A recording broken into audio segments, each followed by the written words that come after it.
దేవునికి స్తోత్రం. మన ప్రభువును రక్షకుడైన యేసుక్రీస్తు వారి నామంలో అందరికీ ఉదయకాల శుభములు తెలియజేస్తున్నాను. ఈరోజు దేవుని వాగ్దానము యోహాను సువార్త 11వ అధ్యాయం 40వ వచనము. నీవు నమ్మిన ఎడల దేవుని మహిమను చూతువని నేను నీతో చెప్పలేదా? ఈ మాటలు పలికింది యేసుప్రభు వారు. యేసుప్రభు వారు సజీవులుగా భూమి మీద ఉన్న దినాలలో మార్తా, మరియా, లాజరు అనే ఒక ఫ్యామిలీ ఉంది. ఆ ఫ్యామిలీలో లాజరు చనిపోయాడు. చనిపోయిన తర్వాత యేసుప్రభు వారిని వీరు లాజరు చనిపోయారని చెప్పినప్పుడు యేసుప్రభు వారు వేరే చోట దేవుని సువార్త ప్రకటించు ఇంకా 2 దినములైనా రాలేదు. యేసుప్రభు వారికి వారు తెలియజేశారు. తర్వాత యేసుప్రభు వారు వచ్చే సమయానికి 4 దినాలైంది.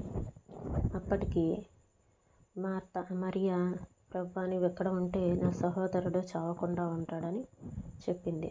అలానే మార్తా కూడా యేసుప్రభు వారు లాజరు సమాధి దగ్గరికి వచ్చినప్పుడు ఆ రాయిని తీసివేయండి అని యేసుప్రభు వారు చెప్తారు.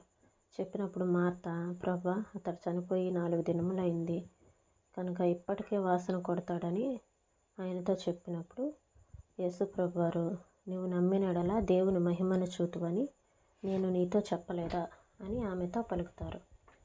తమ ప్రభువు ఏమి చేస్తున్నాడో మరియా, మార్తలకు అర్థం కాలేదు. వాళ్ళిద్దరూ అన్నారు, ప్రభువా నువ్వు ముందుగా ఇక్కడికి వచ్చినట్టయితే మా తమ్ముడు చనిపోయి ఉండేవాడు కాడు.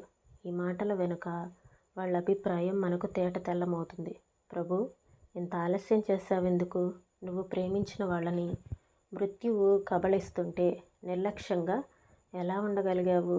నువ్వు మాతో ఉన్నట్టయితే మేము సుఖంగా ఉండేవాళ్ళం, కానీ నీవిక్కడికి రావటం ఎందుకు ఆలస్యం చేసి ఈ విధంగా విచారం, నాశనం మమ్మల్ని అల్లకల్లోలం చేయనిచ్చావు? సమయానికి ఎందుకు రాలేదు? ఇంకా ఇప్పుడు పరిస్థితి చెయ్యి దాటిపోయింది. మా తమ్ముడు చనిపోయి 4 రోజులు అయిపోయింది. దీనంతటికీ సమాధానంగా యేసు ఒక గొప్ప సత్యాన్ని చెప్పాడు. నీకు అర్థం కాకపోవచ్చు, కానీ నువ్వు గనక నమ్మితే నీ కళ్ళారా దాన్ని చూస్తావు. తన కుమారుణ్ణి బలి ఇవ్వమని దేవుడు ఎందుకు అడిగాడో అబ్రహాముకు అర్థం కాలేదు, కానీ అతనికి నమ్మకం ఉంది. దాన్ని నిర్వర్తించి దేవుని మహిమను, తన కుమారుడు తిరిగి తనకు దక్కటాన్ని కళ్ళారా చూశాడు. దేవుడు తనను అరణ్యంలో 40 సంవత్సరాలు ఎందుకు ఉంచాడో మోషేకు అర్థం కాలేదు, కానీ అతనికి నమ్మకం ఉంది. దేవుడు తనను ఇశ్రాయేలీల బానిసత్వపు చెరను విడిపించటానికి పిలిచినప్పుడు అతడు చూసి గ్రహించాడు. యోసేపుకు అర్థం కాలేదు. తన సహోదరుల క్రౌర్యం, కాముకురాలైన ఒక స్త్రీ మోపిన నేరం, అన్యాయపు కారాగార వాసం, వీటినన్నిటినీ భరిస్తూ తన నమ్మకాన్ని నిలుపుకున్నాడు. వీటన్నిటి ద్వారా సమకూడిన దైవ చిత్తాన్ని, మహిమను అతడు కనుగొన్నాడు. యాకోబుకు తన ముద్దుల కుమారుడైన యోసేపును దేవుడు తన నుండి ఎందుకు దూరం చేశాడో అర్థం కాలేదు, కానీ ఆ కుమారుడే ఐగుప్తు సామ్రాజ్యానికి ప్రధానమంత్రి అయి కరువులో తనను, తన జాతిని ఆదుకున్నప్పుడు దేవుని మహిమను కళ్ళారా చూశాడు.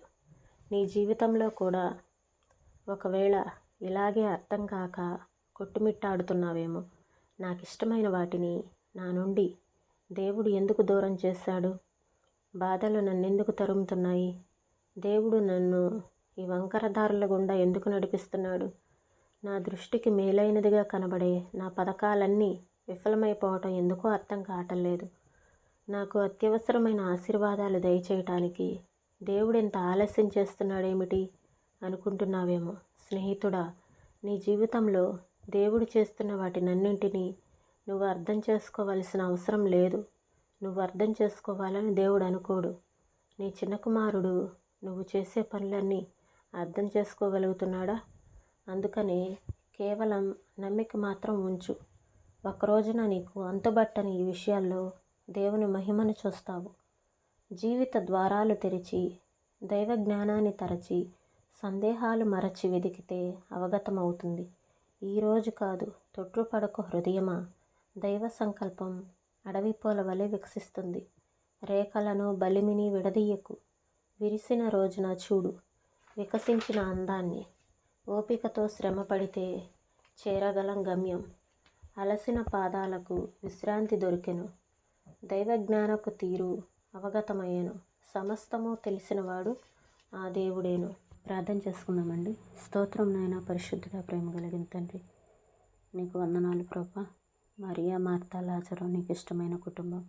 ఆ కుటుంబంలో లాజరు చనిపోయిన 4 దినాలకు ప్రభా మీరు నాయన చనిపోయిన లాజర్ని తిరిగి లేపటము, అక్కడ ఉన్న వారందరూ నీ మహిమను చూడటం జరిగింది. అయితే నా తండ్రి ఇదంతా అర్థం కాక మరియా, మార్తలు నా తండ్రి ప్రభా నీవు ఇక్కడ ఉంటే మంచిది కదా అని అడిగారు నా తండ్రి.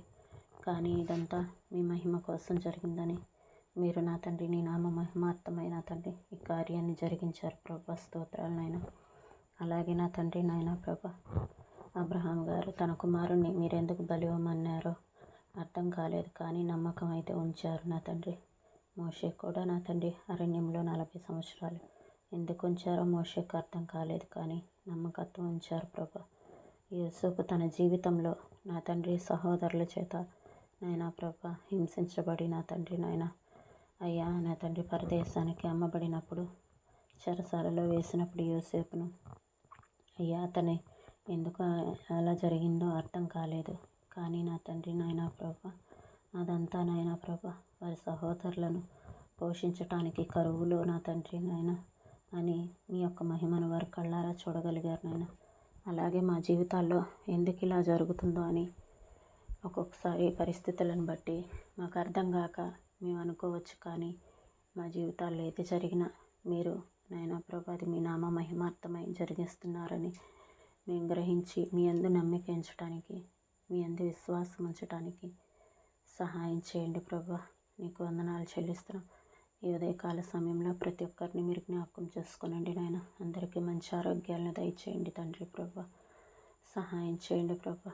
ఈరోజంతా మీ కృప చేత నింపి నడిపించండి ప్రభా. మీ సన్నిధి కాంతి నాయనా ప్రభా మాతో ఉంచండి నాయనా ప్రభా. సహాయం చేయమని యేసే పరిశుద్ధమైన నామంలో అడిగి వేడుకొంచున్నాం తండ్రి. ఆమేన్.